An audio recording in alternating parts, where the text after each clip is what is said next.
There is a story. I cannot tell it. I have no words. The story is almost forgotten, but sometimes I remember.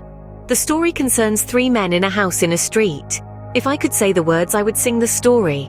I would whisper it into the ears of women, of mothers.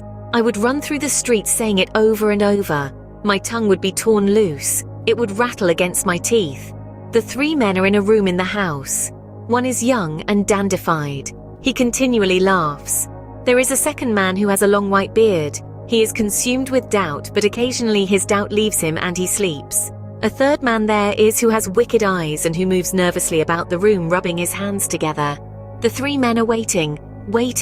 Upstairs in the house there is a woman standing with her back to a wall, in half darkness by a window. That is the foundation of my story, and everything I will ever know is distilled in it. I remember that a 4th man came to the house, a white silent man. Everything was as silent as the sea at night. His feet on the stone floor of the room where the 3 men were made no sound. The man with the wicked eyes became like a boiling liquid. He ran back and forth like a caged animal. The old grey man was infected by his nervousness. He kept pulling at his beard. The 4th man, the white one, went upstairs to the woman. There she was waiting. How silent the house was. How loudly all the clocks in the neighborhood ticked. The woman upstairs craved love. That must have been the story. She hungered for love with her whole being. She wanted to create in love. When the white silent man came into her presence, she sprang forward. Her lips were parted. There was a smile on her lips. The white one said nothing. In his eyes there was no rebuke, no question. His eyes were as impersonal as stars. Downstairs the wicked one whined and ran back and forth like a little lost hungry dog.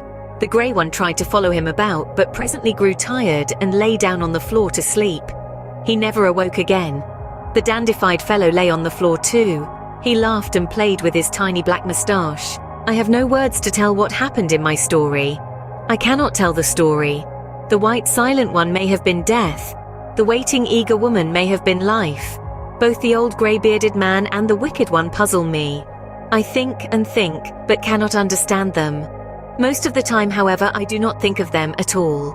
I keep thinking about the dandified man who laughed all through my story. If I could understand him, I could understand everything.